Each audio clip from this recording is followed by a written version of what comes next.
Halo, sahabat petani, warga kelompok tani, dimanapun Anda berada di segala penjuru tanah air.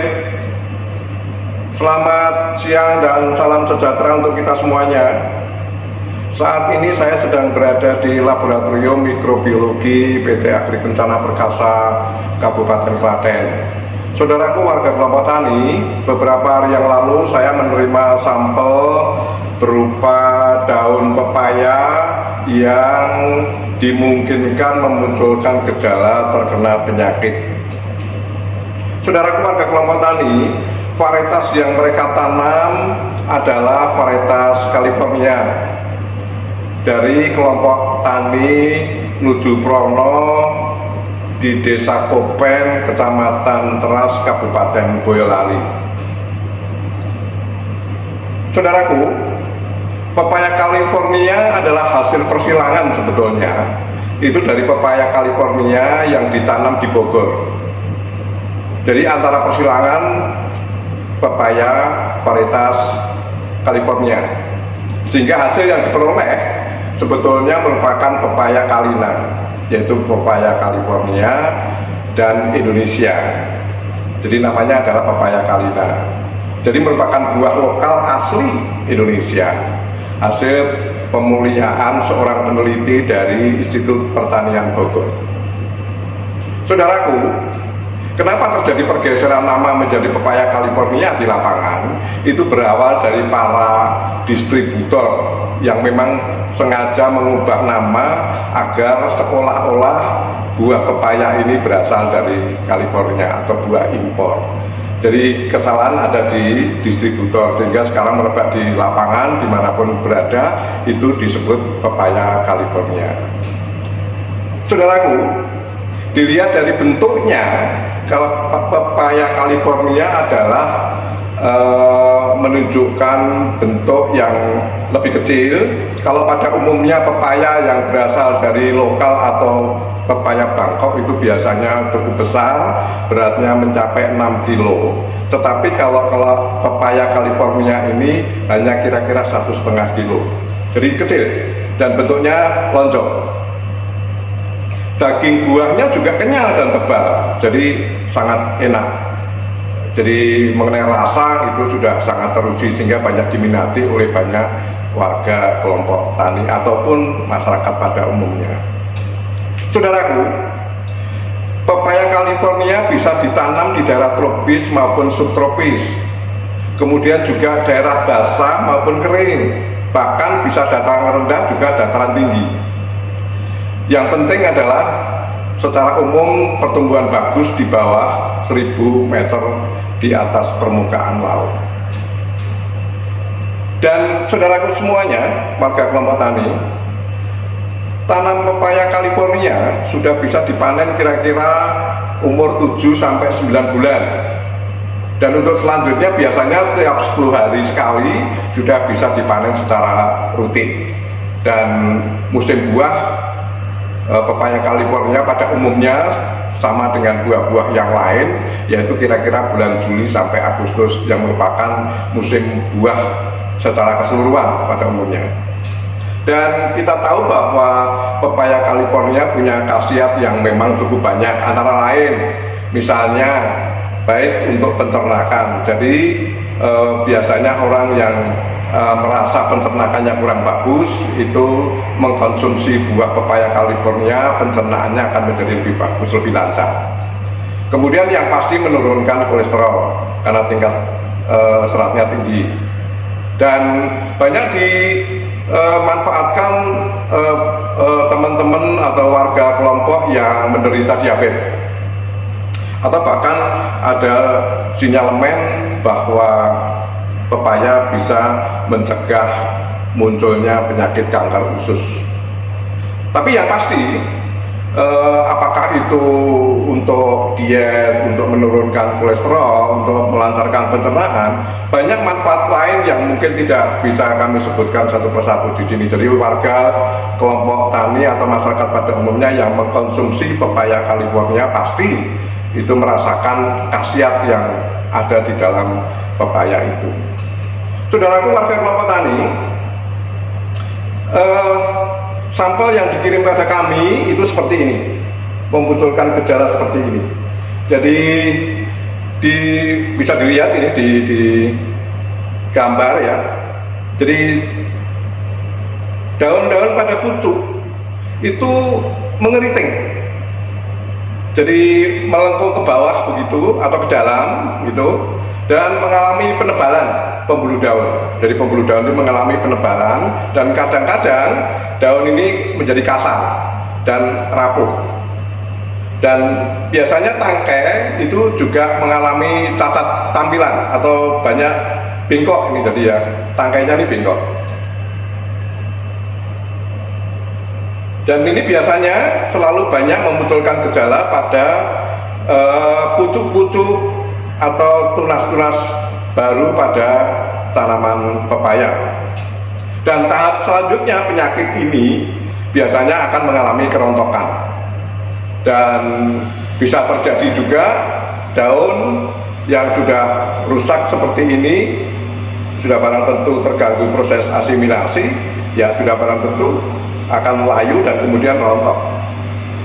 Pertumbuhan tanaman menjadi sangat terhambat, jadi seperti kerdil begitu, dan pertumbuhan bunga, buah juga akan terganggu. Biasanya bunga menjadi lebih sedikit, terus kemudian buahnya menjadi lebih kecil, bentuknya juga kadang-kadang terdistorsi dan cenderung jatuh pada waktu sebelum saatnya, sebelum waktunya.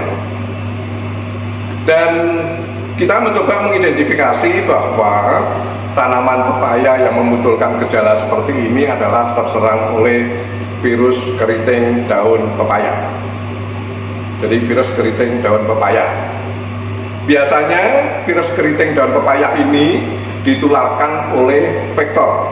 Jadi vektor yang membawa virus, antara lain yang biasanya di lapangan banyak itu ya kutu kebul, kutu daun atau kutu kebul, Pimesia tabaki. Tetapi tidak bersifat persisten, jadi tidak persisten. Artinya apa? Vektor membawa virus ini akan masih aktif manakala kemudian menularkan ke beberapa tanaman yang lain, dan pada saat waktu tertentu itu vektor menjadi virusnya menjadi tidak aktif. Jadi kalau sudah selang beberapa waktu, virus menjadi tidak aktif lagi, tidak menularkan lagi. Berbeda dengan pada tanaman padi seperti wereng batang coklat yang sifatnya persisten, artinya selama wereng itu masih hidup, dia akan membawa virus terus dan menularkan ke berbagai tanaman. Jadi kalau ini tidak persisten, jadi hanya sementara menularkan, kecuali kalau dia memang menghisap virus dari tanaman sakit atau terinfeksi kemudian menularkan lagi. Kemudian cara lain adalah melalui bibit ya, melalui bibit atau benih yang sudah terinfeksi pada saat mungkin kalau tanaman lain mungkin okulasi, kalau tanaman ini ya bibit yang sudah terserang, yang sudah dihinggapi oleh vektor kutu daun atau kutu kebul itu yang sudah menularkan virus. Jadi mereka sudah terinkubasi di dalam bibit itu. Kemudian juga melalui tanaman inang lain dari virus keriting daun ini bisa terjadi pada tanaman tomat, bisa jadi pada tanaman tembakau atau sejenisnya. Jadi kita harapkan di sekitar tidak akan ditanam tanaman-tanaman inang yang bisa ditinggali oleh vektor daripada penyakit keriting daun ini. Virus keriting tidak ditularkan melalui kerja mekanik di lapangan, jadi tidak ditularkan dari kegiatan-kegiatan pengelolaan tanaman di lapangan melalui peralatan dan lain sebagainya. Dan virus ini didistribusikan ke beberapa tempat yang cukup luas. Sebetulnya saya menemukan ini di beberapa lahan pertanaman pepaya varietas California, tetapi kejadian-kejadian seperti ini rata-rata tidak endemis, tidak kemudian eksplosif begitu. Jadi rata-rata hanya ada kejadian-kejadian yang terbatas sehingga tidak perlu mengkhawatirkan. Tetapi pada waktu-waktu tentu bisa juga kasus-kasus keriting daun ini menjadi kasus tertentu dan kerugian ekonomi bisa menjadi lebih parah. Saudaraku warga kelompok tani dimanapun Anda berada, saya ingin memberikan rekomendasi ya, bagaimana cara pengendalian virus keriting daun pepaya ini. Yang pertama, mudah-mudahan mudah dilakukan, adalah mengontrol populasi kutu daun atau kutu kebul. Jadi kalau di lapangan kita kontrol vektornya, jadi kutunya, baik itu kutu daun maupun kutu kebul, agar mengurangi tingkat keparahan infeksi di lapangan. Jadi kita harus menurunkan vektor itu. Nah, caranya bagaimana? Untuk menurunkan vektor ada berbagai cara di tingkat kelompok tani yang sudah melalui pelatihan pengendalian hama terpadu di tingkat lapang banyak dikembangkan pestisida nabati, antara lain itu bisa menggunakan ekstrak mimba, kemudian ekstrak gadung, kemudian ekstrak bawang putih dan lain sebagainya yang bisa diekstrak dan diaplikasikan manakala populasi vektor ini agak banyak atau agak tinggi di lapangan. Kemudian yang ketiga, jangan menanam atau menumbuhkan inang lain alternatif di dekat tanaman pokok. Jadi di dekat tanaman pokok pepaya California ini jangan ditanam tanaman inang lain ya, seperti tadi ada tomat, ada tembakau, atau ada tanaman-tanaman sejenis yang apalagi sudah terinfeksi oleh virus seperti ini. Kemudian berikutnya adalah cabut dan musnahkan tanaman yang sakit atau yang terinfeksi, dan jangan meninggalkan sisa-sisa tanaman sakit di sekitar pertanaman pokok. Jadi harus dimusnahkan sama sekali, karena itu bisa dihinggapi oleh vektor dan kemudian juga bisa terbawa virusnya dan ditularkan kepada pertanaman-pertanaman yang lain. Saudaraku warga kelompok tani, kalau upaya-upaya yang sederhana dengan menggunakan pestisida nabati, kemudian dengan tidak menumbuhkan tanaman inang di sekitar, kemudian mencabut dan memusnahkan tanaman yang terinfeksi di sekitar tanaman pokok, kalau serangan ini masih berlanjut, bisa digunakan aplikasi insektisida. Nah, insektisida sudah barang tentu perlu waktu, pakai interval waktu, jadi kira-kira 10 hari sekali, kira-kira 4-5 kali aplikasi. Dan bahan aktif yang sudah banyak digunakan petani di tingkat lapang, warga kelompok tani itu biasanya menggunakan insektisida yang berbahan aktif dimetoat atau metasistok.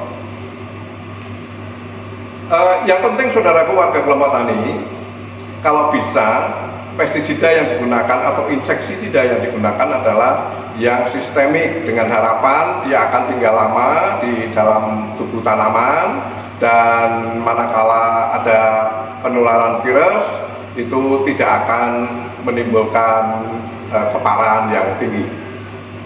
Kemudian hindari penggunaan insektisida yang ekstensif ya, penggunaan insektisida yang terlalu banyak atau mungkin aplikasinya terlalu sering. Jadi tetap harus ada interval waktu, kira-kira seminggu sekali atau 10 hari sekali. Penggunaan pestisida yang berlebihan justru akan menimbulkan biotip baru pada vektor yang apabila nantinya dikendalikan lagi dengan insektisida mungkin tidak akan efektif. Dan ini sudah banyak dilakukan atau dilatihkan di beberapa pelatihan PHT ya. Jadi penggunaan pestisida manakala perlu dan tidak terlalu ekstensif. Di tingkat lapang juga ada kelompok tani yang menggunakan minyak putih. Jadi mereka menyemprotkan minyak putih kira-kira 1% untuk menghambat penyerapan dan penularan virus ke dalam daun. Jadi itu hanya menghambat saja, banyak digunakan dan kelihatannya juga memperoleh hasil yang cukup baik. Saudaraku warga kelompok tani dimanapun Anda berada, demikian apa yang bisa saya sampaikan, mudah-mudahan bermanfaat dan salam sukses untuk kelompok tani.